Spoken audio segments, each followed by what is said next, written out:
출애굽기 32장 1에서 6절 언약관계를 파괴한 이스라엘이라는 말씀의 제목으로 함께 은혜의 말씀을 나누고자 합니다. 오늘 말씀에서도 핵심이 되는 것은 관계입니다. 출애굽기는 하나님과 이스라엘 백성의 언약적 관계에 핵심을 두고 있습니다.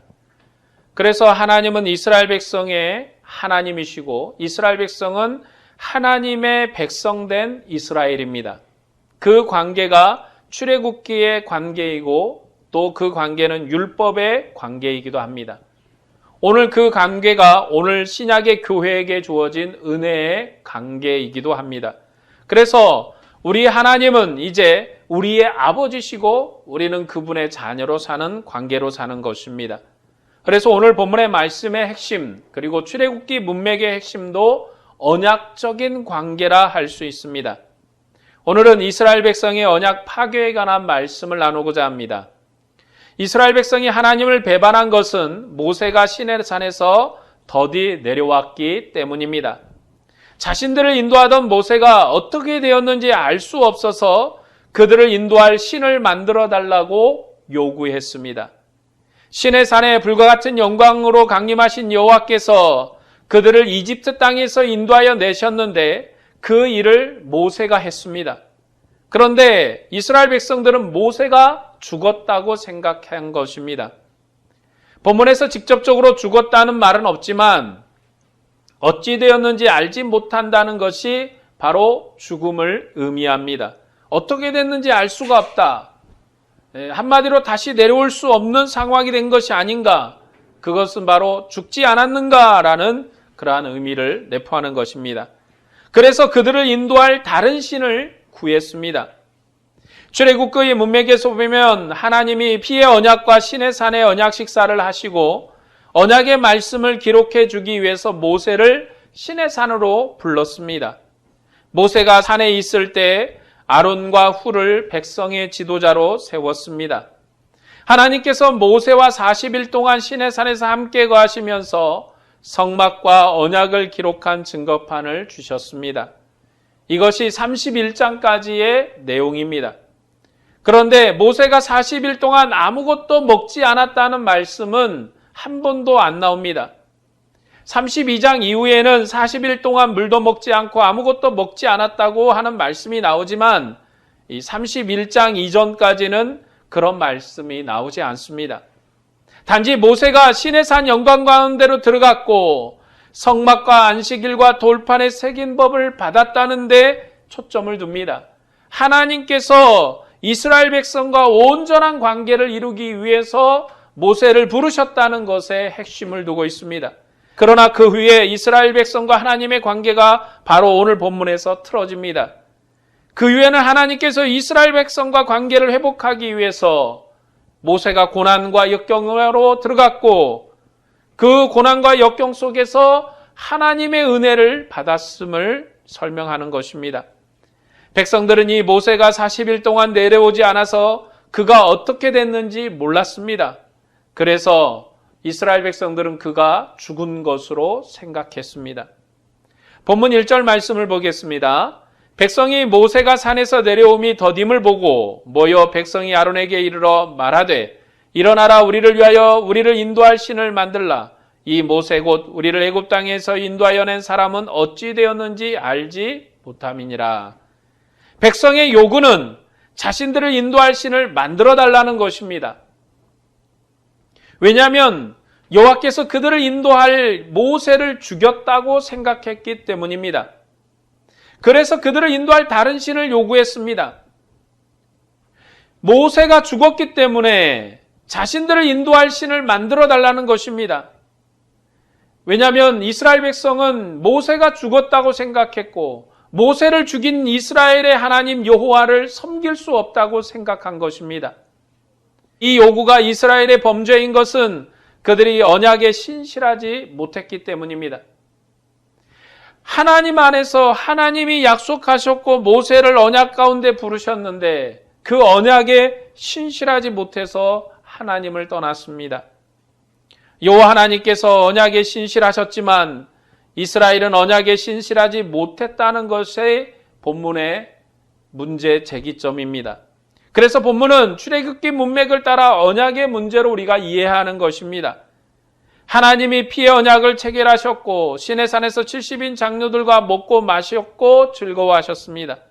그리고 이 언약의 관계를 확증하기 위해서 이스라엘 백성의 중보자인 모세를 시내산 꼭대기로 불러서 법을 새겨주시겠다고 약속했습니다. 하나님은 모세를 6일 동안 시내산에 대기시켰다가 안식일에 불렀습니다. 모세가 안식일에 시내산 구름 가운데로 들어간 것입니다. 그때 산 밑에 있는 백성들이 보기에는 모세가 맹렬한 불, 소멸의 불 가운데로 들어가는 것으로 보였습니다. 그런 맹렬한 불과 소멸한 불 가운데 들어간 모세가 40일 동안 내려오지 않으니까 백성들은 모세가 죽었다고 생각한 것입니다. 그러나 모세는 이 40일 동안 시내산 구름 속에서 성막제도와 여러 가지 규례와 안식일을 지키라는 명령과 돌판에 새긴 법을 받았습니다. 하나님께서 안식일에 모세를 부른 것이나 성막제도를 주신 것이나 전부 안식일을 강조하는 것입니다. 안식일을 강조하는 것은 바로 하나님과의 관계를 강조하는 것입니다. 하나님은 안식일에 자기 백성을 대면하는 하나님으로 이스라엘을 만나십니다. 하나님은 성막에서 안식일을 통하여 하나님과 함께 교제하십니다. 그러므로 성막은 안식일이 중심이고 그리고 안식일은 하나님과의 관계, 하나님이 이스라엘 백성의 하나님이심을 드러내는 관계의 핵심이라고 할 수 있습니다. 모세는 안식일을 지키라는 명령과 함께 돌판에 새긴 법을 받았습니다. 만일 이스라엘 백성이 이 법을 어기면 하나님의 안식에 참여하지 못합니다. 이스라엘 백성은 이 법을 지킴으로 하나님을 누리는 것입니다.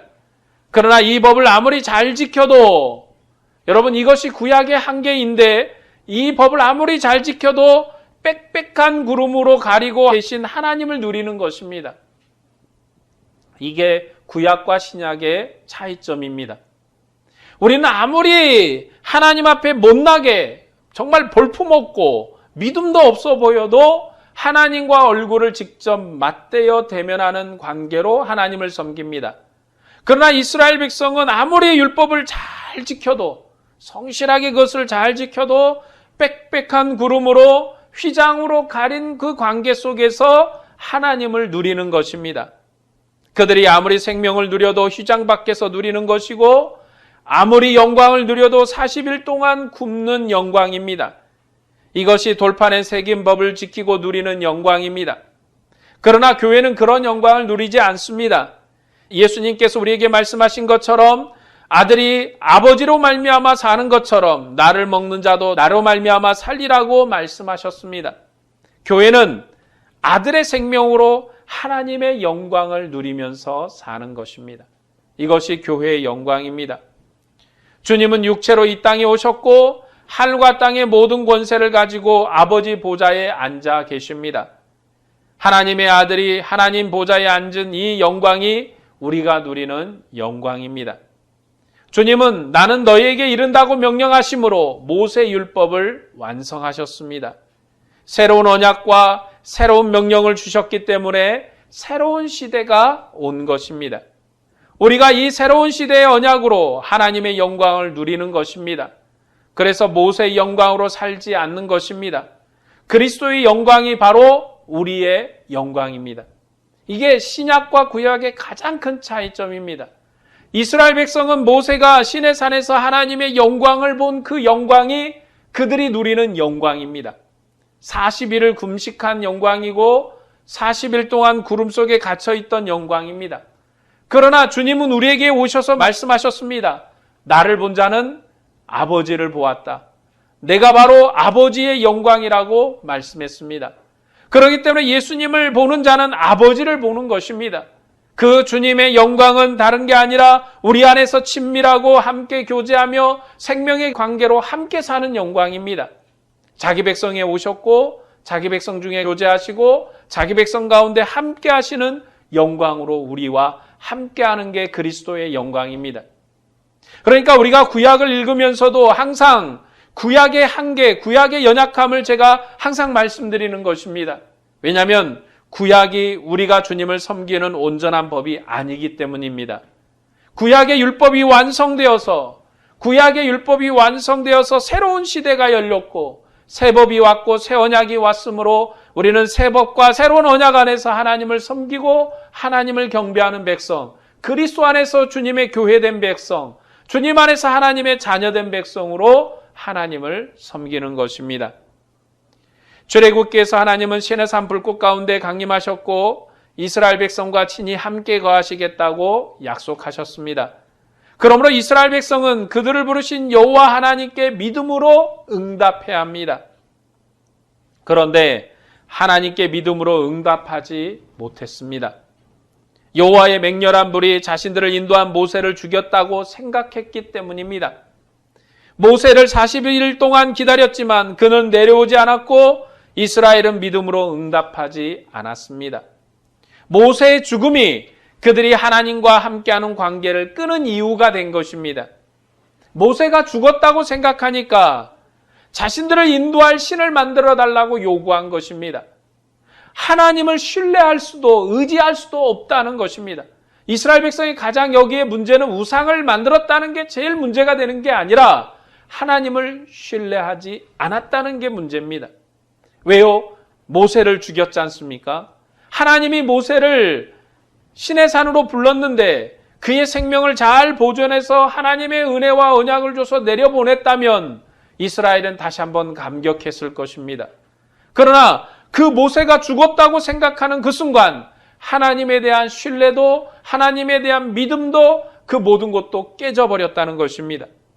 여러분, 우리의 믿음 생활에서 가장 큰 문제가 뭐냐면 예수 그리스도에 대한 믿음, 하나님에 대한 믿음의 신뢰가 깨지는 것입니다. 어떤 경우입니까? 나에게 큰 문제가 생겼을 때, 큰 어려움이 있을 때, 환난이 있을 때 우리는 하나님 앞에 이 문제가 해결되지 않았을 그때 우리에게 문제가 생겼다고 생각하고 하나님을 신뢰할 수 없다고 하면서 다른 것을 찾는 것입니다. 다른 무엇인가를 새로 찾으려고 합니다. 여호와 하나님이 아니라 우리 안에서 예수 그리스도의 아버지 되신 그 하나님이 아니라 다른 무언가를 찾죠. 나의 지식이나 나의 의지할 것이나 다른 무엇인가를 찾아서 그것에 의지하려고 합니다. 바로 이스라엘의 모습이 그와 같았습니다. 그들의 문제는 지금 금송아지 신상을 만들어서 그 앞에 무릎을 꿇었다는 우상 숭배가 문제가 아니라 여호와에 대한 신뢰, 모세를 시내산으로 불러서 하나님께서 말씀하시고 언약하시고 함께 하시겠다는 그 약속의 신뢰가 깨졌다고 생각한 것입니다. 본문 2에서 4절 말씀을 보겠습니다. 아론이 그들에게 이르되 너희의 아내와 자녀의 귀에서 금고리를 빼어 내게로 가져오라. 모든 백성이 그 귀에서 금고리를 빼어 아론에게로 가져가매 아론이 그들의 손에서 금고리를 받아 부어서 조각칼로 새겨 송아지 형상을 만드니 그들이 말하되 이스라엘이라 이는 너희를 애굽 땅에서 인도하여 낸 너희의 신이로다 하는지라. 모세가 없을 때 그를 대신할 사람은 아론과 훌입니다. 그런데요, 아론은 존귀한 자의 머리고 성소에서 봉사할 대제사장으로 지목된 여호와의 사람입니다. 아론과 훌이 성경에서 제일 중요한 인물로 나오는데요, 훌에 대한 정보는 별로 없습니다. 단지 유다 지파의 장로인 것으로 보여집니다. 왜 훌에 대한 얘기가 없을까? 별로 사고를 안 쳤거든요. 할 말이 없습니다. 그러나 아론은요, 대단히 문제가 많은 사람입니다. 오늘 본문에서도 아론은 이스라엘 백성 앞에서 하나님 여호와께 범죄했습니다. 심지어 아론마저도 여호와에 대한 신뢰를 잃어버렸고 그들의 백성의 요구대로 신을 만들어 주었습니다. 금송아지를 만들어 주었습니다. 그뿐만 그랬나요? 그의 아들도 죄를 지었습니다.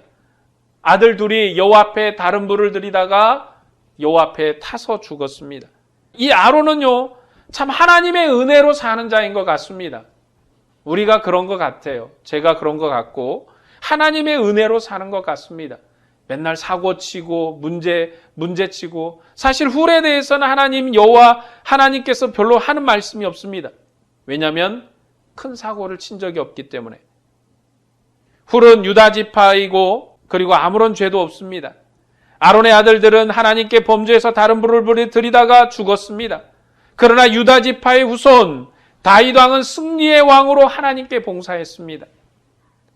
아론의 후손들은 여호와께 봉사하다가 결국은 하나님 앞에서 하나님의 봉사를 신실하게 이루지 못하고 흩어졌지만 그 흩어진 아론 지파, 제사장 지파를 모은 사람이 누굽니까?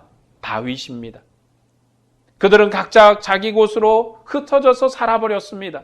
그러나 다윗이 승리의 왕으로 그들을 다시 불러 모아 하나님의 성전에서 하나님의 언약궤 앞에서 하나님의 법궤 앞에서 봉사할 수 있도록 모든 제도와 그 규칙을 정한 자입니다.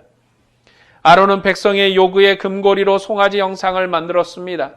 그것을 보고 이스라엘 백성은 이집트 땅에서 인도하여 낸 신이라고 외쳤습니다. 아론은 그 앞에 단을 쌓고 다음 날을 여호와의 기념일로 정하고 금송아지 단에 번제와 화목제를 드리고 먹고 마시면서 뛰놀았습니다. 아론은 금송아지와 여호와를 연결해서 그가 여호와라고 설명했습니다. 아론은 백성의 뜻을 같이 했고 백성으로 여호와를 떠나게 했습니다. 이스라엘은 처음부터 이렇게 언약을 배반하고 부패한 백성입니다.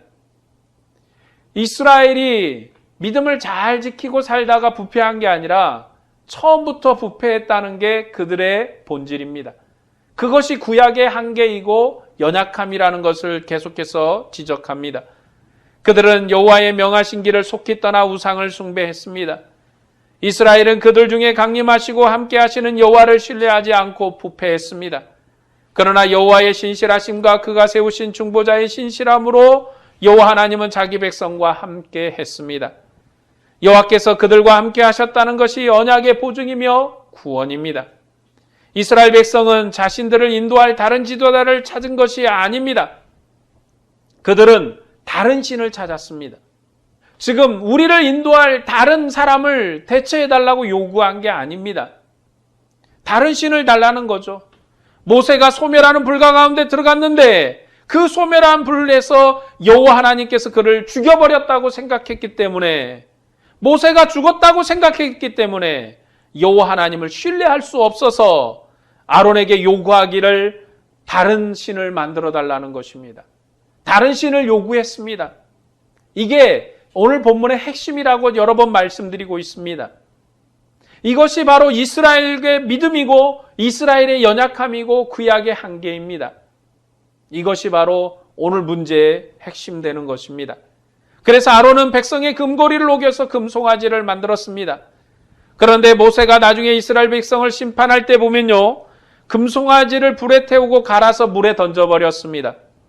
왜냐하면 불로 태우는 것은 부정하는 것을 소멸하는 방법이기 때문입니다. 그리고 물로 씻는 것도 정결의 법입니다. 그래서 금송아지를 불에 태우고 그 가루를 물에다가 던져서 이스라엘을 정결하게 했습니다. 이스라엘의 죄는 여호와 하나님의 언약을 신실하게 의지하지 않았다라는 게 범죄입니다. 본문 5에서 6절 말씀을 보겠습니다. 아론이 보고 그 앞에 제단을 쌓고 이에 아론이 공포하여 이르되 내일은 여호와의 절일이니라 하니 이튿날에 그들이 일찍 일어나 번제를 드리며 화목제를 드리고 백성이 앉아서 먹고 마시며 일어나서 뛰놀더라. 아론이 금송아지를 만들 때 백성들은 이집트에서 인도해낸 신이라고 했습니다.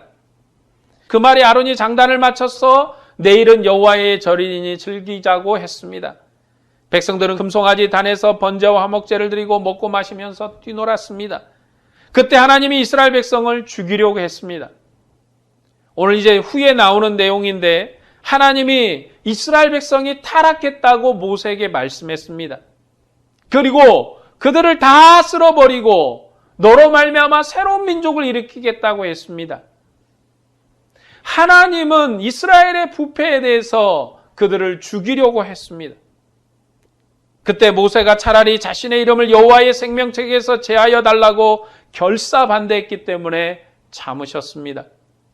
여호와의 영광이 그들에게 있으므로 이스라엘 백성이 죽으면 여호와의 진노가 그들을 죽였다고 여호와의 영광이 손상될 것을 염려하여서 모세가 반대했던 것입니다.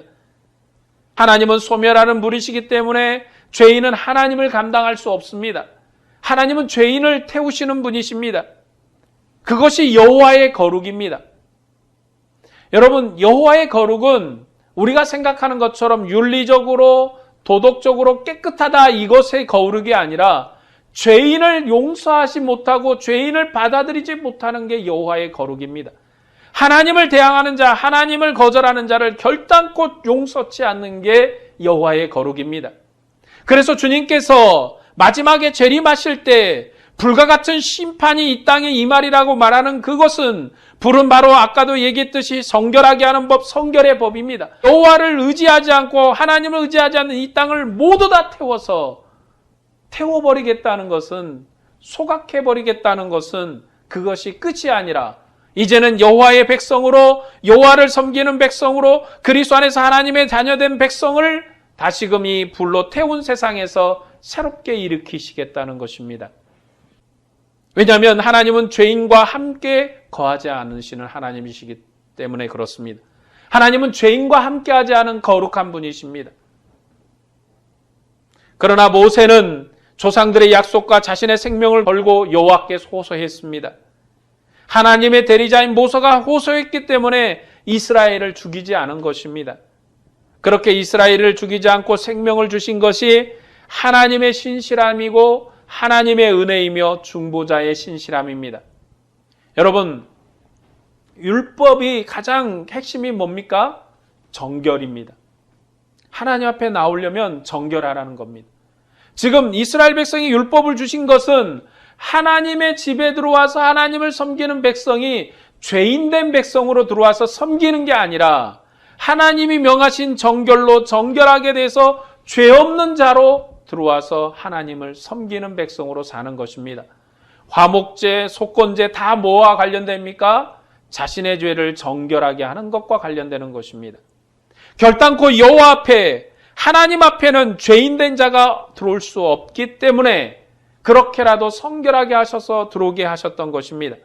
오늘 우리가 주님을 대면하는 것은, 예수 그리스도 안에서 우리가 주님을 대면하고 하나님의 영광을 보는 것은 바로 예수 그리스도 그분이 그의 피로 우리를 정결하게, 성결하게, 거룩하게 하셨기 때문입니다. 우리가 주님의 은혜로 거룩한 자가 되었기 때문에 하나님의 얼굴을 뵈고 하나님을 경배하며 하나님의 은혜로 사는 것입니다. 그것이 우리에게 주신 은혜입니다. 여러분, 율법의 완성이 뭡니까? 율법을 완전히 지켜 완성되는 것입니까? 여러분, 아까도 얘기했듯이 율법을 완전하게 지켜도 어느 정도 수준이에요? 휘장 밖에서 섬기는 수준입니다. 휘장 안을 넘어갈 수 없어요. 구름으로 가리고 섬기는 섬김입니다. 그 율법이 완성됐다는 것은 이제 휘장 안으로 들어가는 것이고 구름을 걷고 청명한 하늘과 그 광명한 하늘 가운데 하나님을 섬기는 관계로 사는 것입니다. 그게 율법이 완성되는 거예요. 그래서 주님이 율법을 완성하셔서 이제 우리가 예수 그리스도 안에서 하나님의 얼굴을 배웠고 예수 그리스도 안에서 우리가 죄인으로 하나님을 대면하는 것이 아니라 거룩하고 성결한 영으로 새롭게 되어서 주님을 온전히 섬기는 은혜로 주님을 만나는 것입니다. 이게 우리의 신실함입니다. 이 하나님의 신실함 때문에 이스라엘 백성이 보존되는 것입니다. 하나님이 율법을 주셨기 때문에, 하나님이 법을 주셨기 때문에 이스라엘이 보존되는 것입니다. 이스라엘 백성이 신실해서 그들을 보존한 것이 아니라 여호와의 신실함이 그들을 보존했습니다. 하나님은 창조의 처음부터 자기 백성과 함께 계셨습니다. 하나님이 소멸하는 불로 계신 것은 아담이 죄를 범한 이후입니다. 그러므로 하나님의 언약이 완성될 때는 소멸한 불로 자기 백성과 함께하지 않습니다. 여러분, 아담이 죄를 지은 다음부터 하나님이 소멸하는 불로 공포의 주님으로 함께 하셨습니다. 그러나 율법이 완성된 때, 하나님의 언약이 완성될 때는 하나님이 자기 백성의 친구로 오시는 것입니다.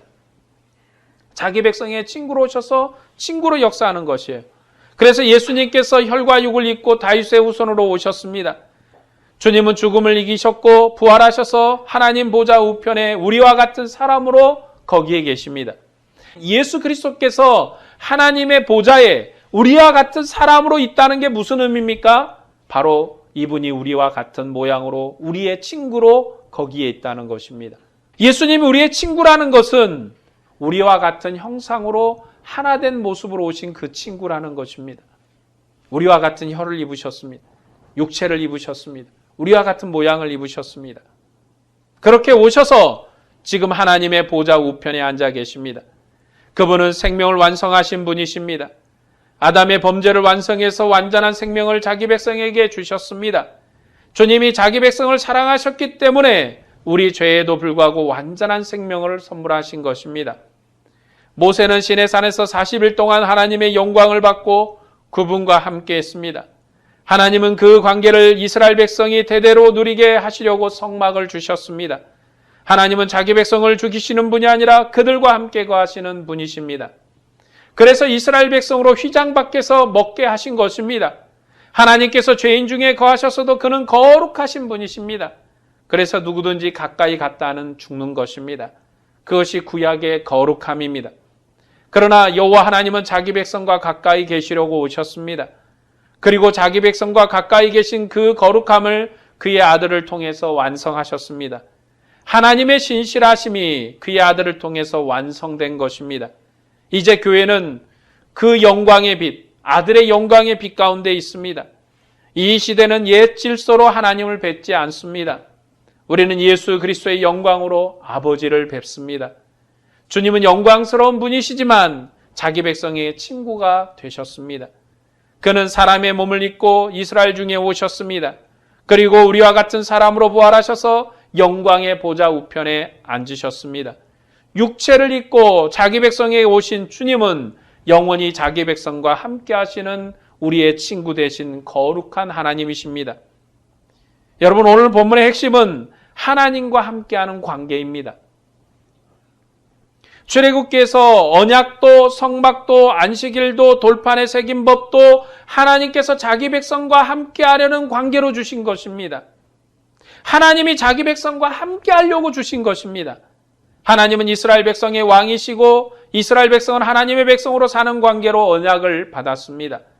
제사장도 제단도 거룩하게 하는 규례도 모든 구약의 모든 것이 다 하나님이 자기 백성과 함께하기 위해서 주신 것입니다. 그런데 그 관계를 이스라엘 백성이 깨뜨렸습니다. 그들은 금송아지를 만들었고 그 단에서 먹고 마셨고 즐거워했습니다. 그들은 가나안 땅으로 인도하시는 하나님을 버렸습니다. 그런데도 하나님은 자기를 버린 배반한 이스라엘을 하나님은 그 품에 품고 동행하셨습니다. 아주 기가 막힌 일이죠.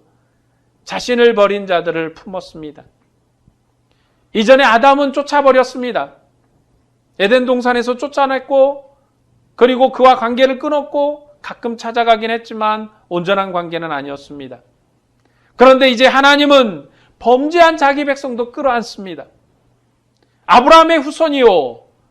그리고 또한 이삭과 야곱의 후손이요. 하나님의 애굽에서 큰 권능으로 불러신 자기 백성을 하나님이 이제 너희는 내 백성이라 삼으시고 그 백성이 실수하고 넘어지고 그리고 하나님을 배반해도 버리신 것이 아니라 품으셨습니다. 품었습니다. 그리고 동행하셨습니다. 하나님은 언약의 신실함으로 자기 백성과 함께 하신 것입니다. 이스라엘 백성은 하나님과 함께한 관계를 끊고 배반했지만 하나님은 그들을 품었습니다. 이게 하나님이 우리를 부르신 사랑의 완성으로 이어지는 것입니다. 하나님이 왜 아들 예수 그리스도를 우리에게 보내셨습니까? 무엇 때문에 아들을 우리에게 보내셔서 우리 같은 자를 품었습니까? 우리 같은 자를 왜 품으셨습니까? 그 이유가 바로 이스라엘을 품으신 이 역사에서 나오는 것입니다. 이스라엘 백성은 그들의 눈에 보이는 신을 필요로 했습니다. 모세도 안 보였고 하나님도 가까이 계시지 않았기 때문에 그렇습니다. 그래서 하나님을 대신할 신을 만들었습니다. 이것이 또한 구약의 한계이기도 합니다. 출애굽기 문맥에서 하나님은 소멸하는 분이시고 누구든지 가까이 가면 안 됩니다. 그분을 보고 살 자가 없었습니다. 그런데도 하나님은 언약의 신실함을 따라 이스라엘 백성을 자기 백성으로 삼으셨습니다. 그리고 그들 중에 거하시려고 성막을 짓게 했습니다. 그 일을 위해서 백성의 대표를 맹렬한 불 속으로 부르신 것입니다. 이 산에서 영원히 함께 거하실 집과 안식일을 명령했습니다. 그리고 돌판에 새긴 영원한 법을 주셨습니다. 이스라엘 백성은 그들 중에 계신 여호와를 섬기며 살아야 합니다. 그런데 모세가 산에서 40일 동안 내려오지 않았습니다. 그들은 모세가 죽었다고 생각했고 모세가 죽었다면 하나님의 관계도 깨졌다고 판단했습니다. 그래서 이스라엘이 하나님의 언약을 배반한 것입니다.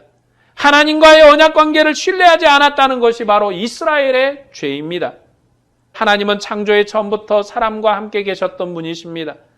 그러나 죄가 하나님과 사람 사이 관계를 갈랐습니다. 그 문제를 제거하는 것이 은혜이고 언약의 완성인데, 그런데 언약의 완성은 사람의 신실함 때문에 되는 것이 아닙니다. 하나님의 신실함만이 언약의 관계를 완성하는 것입니다. 사람은 그 언약의 관계를 신뢰하고 은혜의 보좌 앞에 담대히 나가야 하는 것입니다. 이스라엘 백성은 모세가 죽었다고 생각해서 하나님과 함께하는 인격적인 관계를 버렸습니다. 그리고 금송아지를 만들어서 하나님을 대신했습니다. 이스라엘 백성이 금송아지를 만든 것은 완전히 자기 욕구입니다. 여러분, 금송아지가 무엇을 해주는 것이 아니라 자기 스스로 만족한 거죠. 야, 얼마나 이쁘냐, 좋냐, 만족한 겁니다. 이것이 우상 종교의 핵심입니다. 여러분, 우상 종교의 핵심이 뭡니까? 그 신이 말을 해서 뭔가 해줘서 그렇습니까? 자기 만족. 내가 만족하는 거죠. 그러나 하나님은 신실한 분이시고 자기 백성과 인격적으로 말씀하시고 동행하시는 분이십니다. 그러니까 본문의 핵심은 함께하는 관계, 언약의 관계가 핵심입니다. 하나님은 우리 중에 함께 계십니다. 그러나 결단코 죄를 용서하지는 않습니다. 그래서 하나님은 자기 백성을 거룩하게 하셨습니다. 그 거룩함을 주셨다는 것이 사람의 구원입니다. 여러분, 우리의 구원이 뭡니까? 성경에서 얘기하는 구원은요, 우리를 거룩하게 해서 하나님과 우리가 하나된 백성, 하나님과 하나된 관계로 사는 은혜를 주셨다는 것입니다. 하나님과 함께하는 관계가 우리의 구원입니다.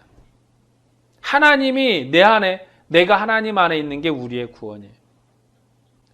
하나님은 자기 언약의 신실함으로 자기 역사를 완성하신 분이십니다. 하나님은 영원한 생명의 나라를 예수 그리스도를 통해서 완성하셨습니다. 예수 그리스도 안에서 하나님을 믿고 그분과 동행하는 것이 바로 우리의 능력입니다. 예수 그리스도는 생명의 치료자이시고 생명의 주님이십니다. 이스라엘과 동행하신 하나님의 영광이 예수 그리스도 안에서 나타난 것입니다. 우리는 예수 그리스도와 동행하는 하나님의 새로운 백성입니다. 하나님은 우리와 가까이 계십니다. 그분은 영광의 빛 가운데 계신 분이십니다. 우리가 예수 그리스도 안에서 하나님과 함께합니다. 하나님을 가까이 하는 게 우리의 구원이고 우리의 생명입니다. 그런데 하나님이 우리와 얼마나 가까운가? 하나님이 여러분 안에, 여러분의 하나님 안에 있는 그 관계가 하나님 우리에게 베푸신 구원의 관계입니다. 예수 그리스도 안에서 하나님의 언약과 생명을 누리시기를 바랍니다. 믿음과 소망으로 영원한 생명을 누리시기를 바랍니다.